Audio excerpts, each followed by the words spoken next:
This is Johnny from the BuildBrand podcast, brought to you by Current Technologies, where we talk all things creator economy, social commerce, influencer marketing, and more. On today's episode, we have your favorite deodorant brand, Humle Brands. We learn about their ambassador program and how they work with some of Hollywood's biggest celebrities. Enjoy. All right. Welcome, guys, to our very first podcast. This is the BuildBrand podcast presented by Current Technologies. We're going to talk all things creator economy, social commerce, ambassador, influencer marketing, and really everything in between. My name is Johnny Shane Jr. I do partnerships here at Current Technologies. And today I have my lovely co-host, Kaylee. I like to call her CP, and I'll pass it over to her. Thanks, Johnny. Yeah, super excited. First one. So I'm your senior influencer campaign planner and excited to have Kaite on today to talk about Humle Brands. Going to be talking about the brand's influencer program, what they have planned for 2024, and at the end, dive into their thoughts on the creator influencer space. So I'll pass it over to you, Kaite, if you want to introduce yourself and kind of give us an intro as well about Humle Brands. Yeah, definitely. I have been with Humle kind of since day one. I just started hand labeling deodorant in a kitchen, basically, with a couple other people. And quickly the brand and the company started to grow. And so I was working in production and started doing customer service because our CEO was doing customer service. And someone was like, you should not be doing customer service anymore. You're running the business. So just being a part of it from the ground up was really cool. And now the people who are sitting next to me hand labeling deodorant are now running their own buildings and sections of the company. Our fulfillment team just moved into its own 15,000 square foot building. We have a production warehouse, we have a creative department warehouse, and they're in their own space now. So the brand was really started out of the idea that we wanted to do simplicity in body care, like the least amount of ingredients to be effective. Our CEO made the deodorant in his kitchen in San Francisco, and that's how the product was started. And so now we've grown to include soap and lip balm and some CBD products. And I think you can read the back of the label and feel really good about what's in it. And you can recognize those ingredients. And that's really comforting to people because there's a lot of funky stuff in body care products these days. That's kind of the foundation. That's amazing. That's so cool that I didn't realize that you were there from the very beginning, because you guys are now have obviously grown so much. And I know it feels really fulfilling being a part of something from the ground up. I've been with Current since since before we had any clients. And it's awesome to see sitting next to people where you're like, I don't remember you, and you're running a whole team. It's it feels great. And it also it's motivating because even when you start from something small and you have large aspirations, to actually see them come to fruition, I feel like it definitely builds momentum and also just gives you a bit more of a purpose, when you go to work. And I'm sure you feel that, where you have feel like you have ownership of the brand and what you guys are doing. Yeah, 100%. I think so many people feel that way, and you feel like you're building something together. Totally. And it's just so inspiring because I want to crush it in my role because I know Brenda in fulfillment is expanding her team and doing all these new initiatives, and it really just lifts everybody up. And full-time employees have equity in the company, so we're just very invested in the process and our team. And yeah, it's so different than working for a huge corporation where you're just a number and you don't feel like you get to know people, or you're in your own silo. People are very connected to what's going on in sales and what's going on in production and what are challenges with finance, because we're a growing team but still fairly close knit. Totally. I always make an analogy with our founder Trig, that I like to feel like we're a rock band that's trying to break, and everybody has a role, and everybody everybody can write a song or add lyrics, or it's and it's just fun because I feel like I can speak for most people, but it sucks going into a job where you feel like you're just punching the clock, and that environment isn't conducive for good work at all. But it seems like you guys are doing great work. So first of all, how did we get in touch? Did I DM you guys, or because I've in the beginning, I used to just blast DMs to every single company on the internet. I'm not sure if you were one of those, or maybe you were a referral, but refresh my memory on how. We kind of have a cool story. So we work very closely with Charity Water. They're one of our nonprofit partners under Mm-hmm. 1% for the planet. And we've been working together with them for 4 years. And I had just mentioned to our account lead that I was starting to take on influencer partnerships and not really sure where to start with the platform to help manage that. And they said, oh, you should talk to Vessi. Like they're a really great partner of Mm, ours and they can give you some insight. So I actually did a call with Vessi and their social team, and they had just onboarded with you guys. So I got to cool. hear some of Nice. their story and like platforms that they had worked with in the past and had in a great experience with them and kind of why they chose to work with you. So I was so thankful I connected with them right as I was making that decision of like, okay, we need a platform, but which platform? There's so many out there. So then I Yeah. think I sent you guys a message maybe and connected with John. Cool. We're going to use that as a soundbite. Thank you for that. Nice. You Um, should. Yeah. how Um, many? Yeah, go ahead, CP. No, I was gonna say, like, when you were trying to evaluate like what platform to launch your program on, were you starting a brand new program or were you importing, like, did you already have somewhat of an army of creators, or like what did your program look like when you were onboarding here at Current? Our social media manager was basically just sending packages to people via DMs when it seemed like, hey, do you want to talk about us? Or, oh, you're a fan of the brand, I'll send you some Yeah, stuff. So I kind of, what's the word, inherited a spreadsheet of maybe 40 creators. the And that was classic kind of what I was spreadsheet. working with. Yeah, classic Google sheet of 40 creators. There wasn't strategy behind it. There wasn't any funding or finance budget behind it. So that's why it was kind of just floating on the side. And we knew we wanted to grow our influencer program, that there was so much value in it, but we didn't really know where to start and what that looked like. So in my role, I kind of grew to be able to have some more time to take that on.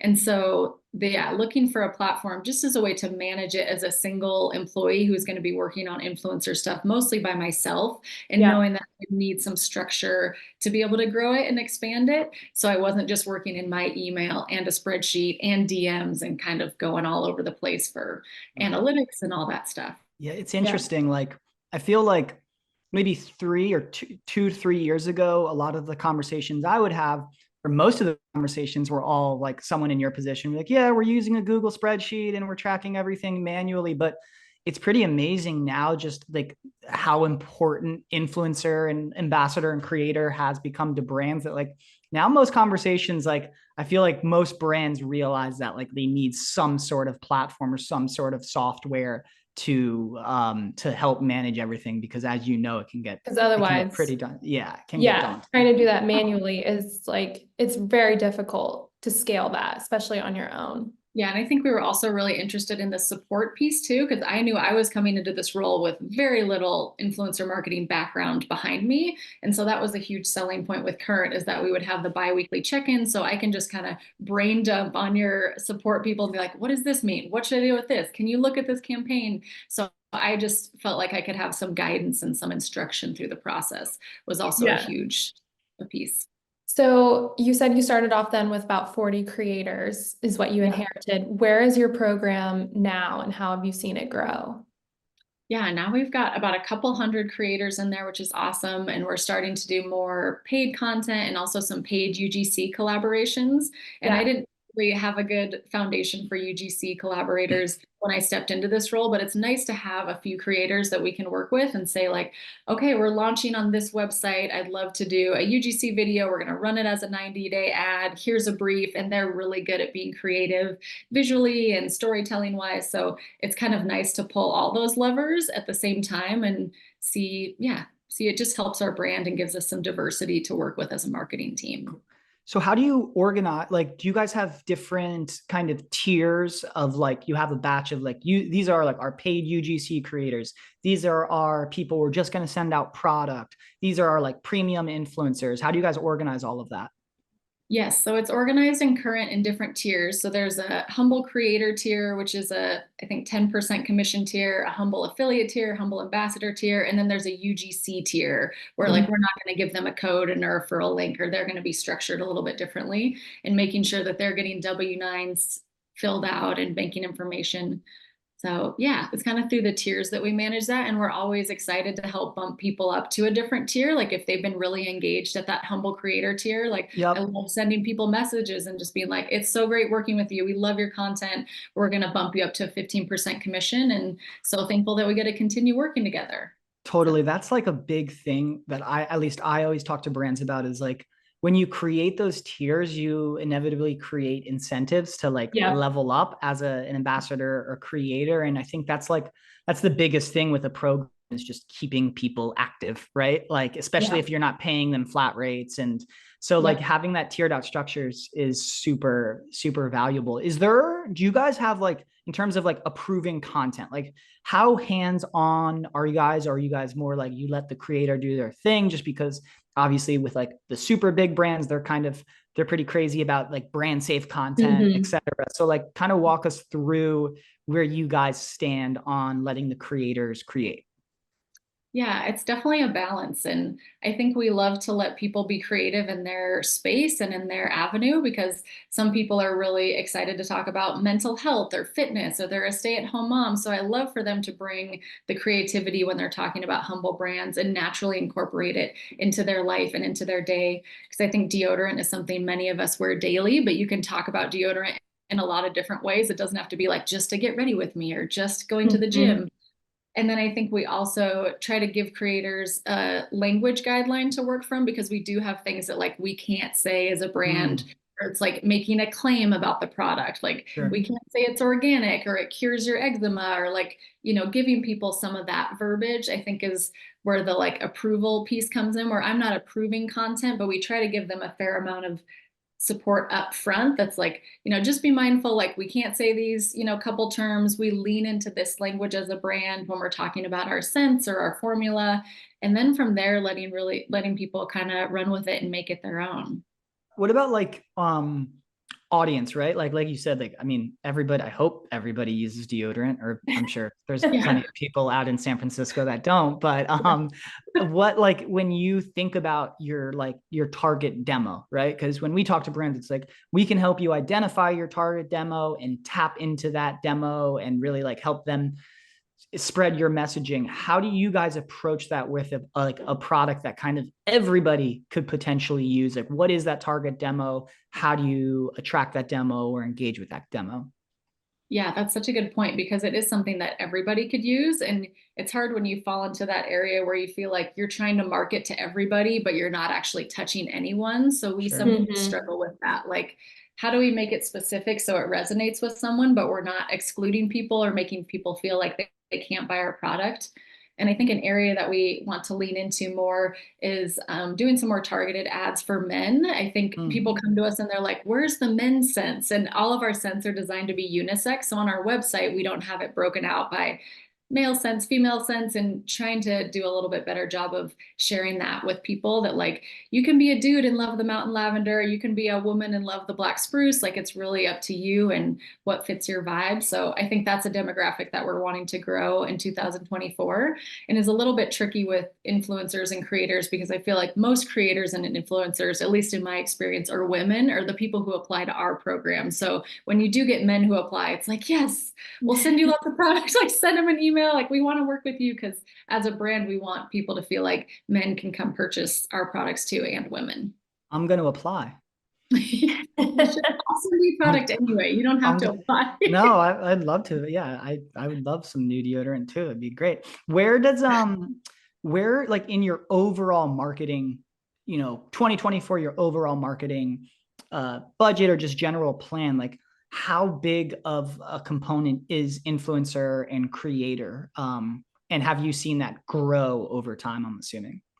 Yes, we actually just kind of did budgets, a month ago or so, and we really increased our creator influencer budget for 2024, which is super exciting. We're specifically seeing our digital marketing agency when they run UGC influencer content just gets the best engagements, the best conversion rates. So that agency is asking for it. It also makes sense for us as a brand, with our name being Humble Brands, to incorporate other faces on our platform and really highlight lots of different body styles and ethnicities and genders and everything. So we love to use UGC and influencer content on our website and on our social media. So yeah, we're really excited to ramp it up for 2024, even more than what we were spending in 2023. What other tools or softwares are you guys leveraging? Are you guys on Shopify? Like, kind of talk us through your just kind of your tech stack of tools that you use just to run your business. Yeah, so we're on Shopify, and our social media manager uses a lot of later technology to schedule out all of her posts. Our team is really integrated into Asana. I don't know if you guys use Asana for tasks and campaigns, and I think most of our marketing team is really active on there. I'm trying to think of other integrations. We use Gorgeous for our customer service, which is really great. If people are looking for a customer service platform, it's really affordable and really efficient. And I'm trying to think of what else. We use Recharge for all our subscriptions. We use Klaviyo for all our email marketing. We have a SMS, I can't remember what it's called, but SMS kind of marketing integration that we use. And yeah, I'm trying to think what other ones I'm missing. There's a lot of them. Dude, it's so crazy that there are, I didn't really think of like, because I started selling this software almost 5 years ago. And I didn't realize like over the years, I feel like there's a software or a platform now for everything. Hence why like, I feel like software sales is such like a big thing too. And I'm like, what are all of these softwares but I'm sure there are people that have no idea that there's like a software for influencer. And obviously there's Klaviyo for email marketing. It's pretty wild. Yeah, it is wild. And since I've been with the company, we've launched 3 different websites. So going from WooCommerce to BigCommerce to Shopify, and like migrating subscriptions over has been such a headache. So I think customers aren't totally aware of everything that goes on in the back end of an e-commerce site to have it be fully functional. And when there's little weird API code integration or API keys are not talking to each other, and it can just have this trickle down effect. Like, it takes a lot of manpower to keep the whole thing functional all the time. Speaking of different platforms, where do you see like your content focusing for 2024? Like, are you guys really looking to dive into TikTok or Instagram, or where have you been before? And is that where you're looking to stay? Or are you trying to evolve in 2024? Yeah, definitely looking to evolve. We just had a great call with our current account lead a couple hours ago, talking specifically about TikTok Shop. I think our TikTok Shop is almost functional. It's like it's set up, it's in holiday mode. We're just waiting for like the finance pieces to kind of fall into place, so our team knows like where the payments are going to come from, how often they're going to come.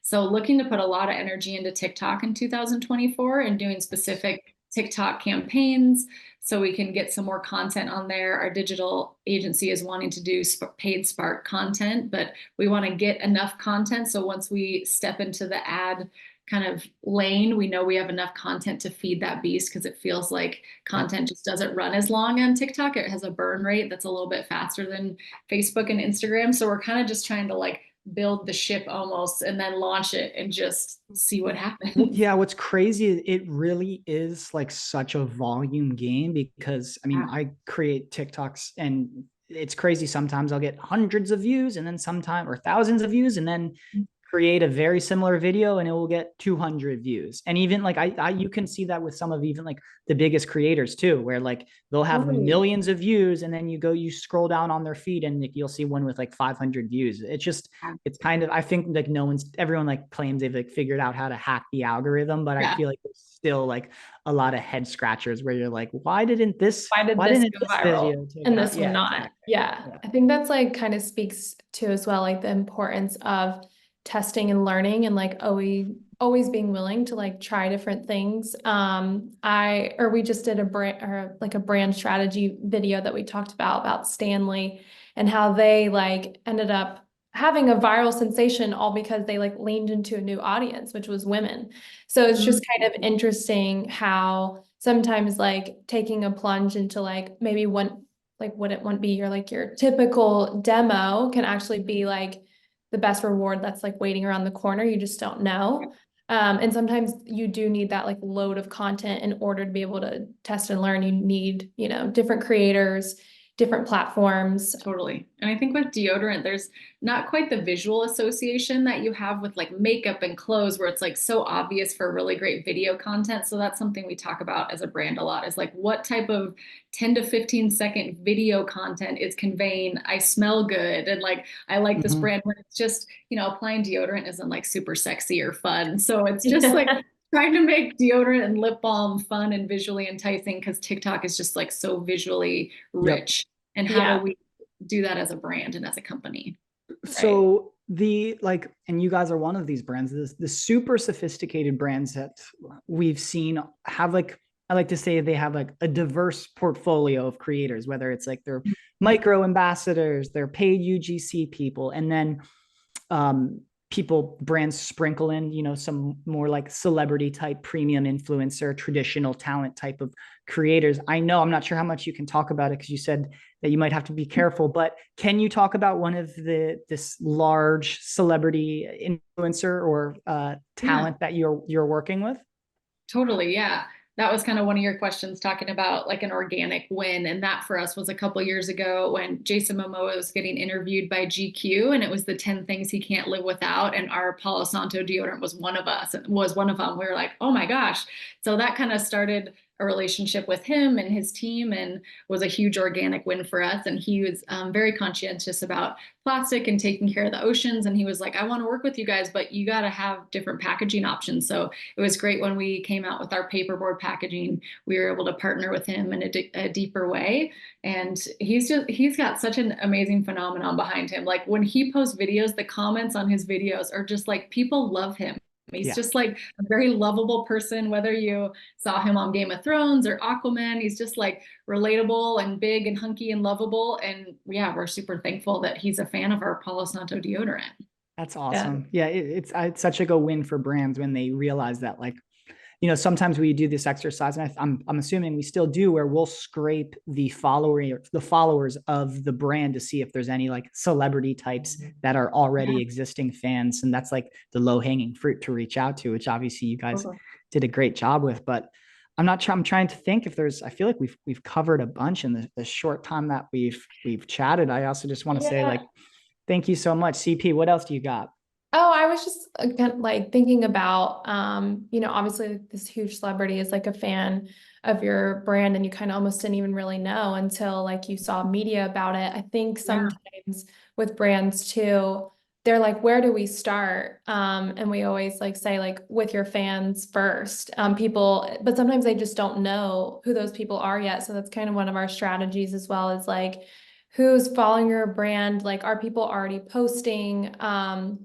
And just like, how can you start to begin to like create a deeper relationship with your fans, and then begin to incentivize and reward them as well, like through your influencer program you were talking about, like how can they level up and like, learn how to be closer to the brand. And just like with this celebrity, Jason Momoa, I think you said his name is, like, he actually ended up influencing the product itself, which is kind of like a whole full circle moment there. I guess like obviously, Jason Momoa is like a huge celebrity, but how can smaller creators still have a big impact on a brand or a program? I think product feedback is always so huge.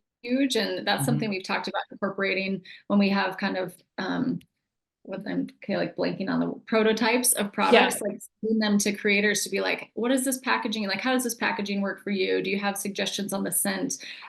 Because they're so integrated into the company. And another thing, this kind of a side tangent from your question, I would really love to do a couple calls this year with our affiliates and just say, like, if you want to come, like, hop on a 45-minute call with us, like, I'd love to see people's faces, like, kind of peel back the veil a little bit about, like, here's where we are at in product development. Like, do you have any questions about our team? Here's some tidbits about charities, because I really feel like there's only so deep you can get with email communication, DMs, and I would love to just create a deeper connection with our affiliates, so they really feel like they're connected to the brand and the team as well. And community. And that's what we're kind of like, that's like in our whole DNA of Kern, and what we've always kind of preached to brands is like, if you really want a strong, lasting brand, like, you have to build community amongst your creators. It can't be this transactional thing where it's like, we're going to send you product post, we're going to send you money post. Like, it's got to be a really two-way street. And it seems like you guys are doing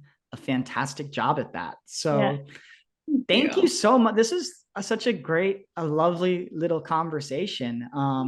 I can't really think of anything else to ask CP if you have anything, but I just want to say thank you for taking the time. Yeah. Yeah. Thanks, Katie, for bearing with us to our first podcast. So we're excited to have you on as the first guest. I guess we can kind of go ahead and start wrapping then, unless you have anything else. But we do have final thoughts, and this is something we want to do with every guest, and I'm really interested to see how each brand kind of answers these questions differently.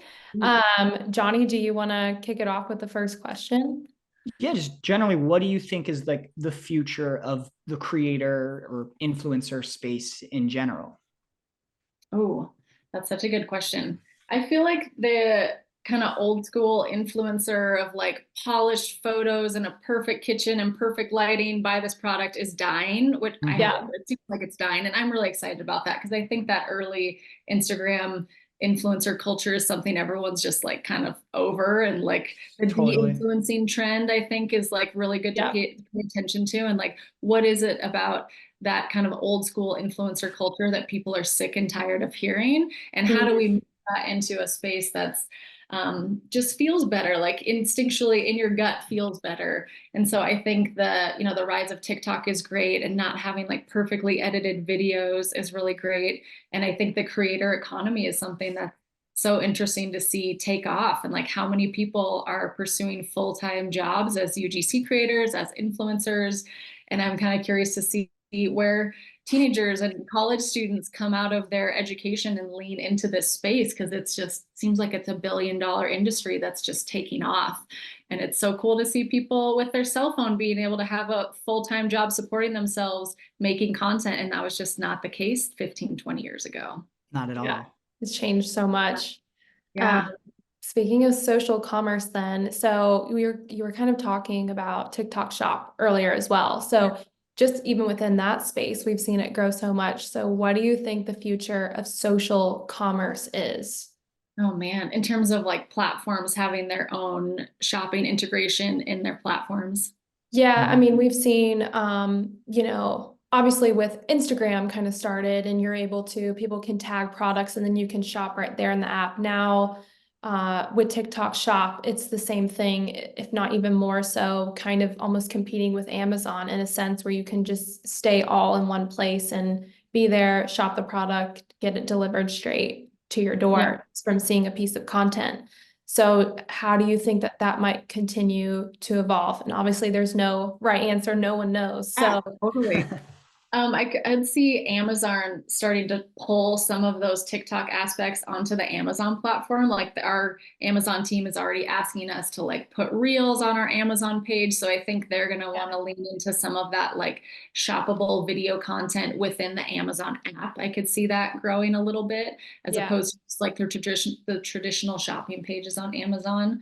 And yeah, I'm curious to see where TikTok Shop goes, because I think the Instagram Shop didn't quite reach its potential, or at least I didn't feel like the shopping experience was super user friendly on there. But it feels like TikTok is really trying to tackle that in a new way, where it's like user friendly, great customer experience. And yeah, I think it could just explode.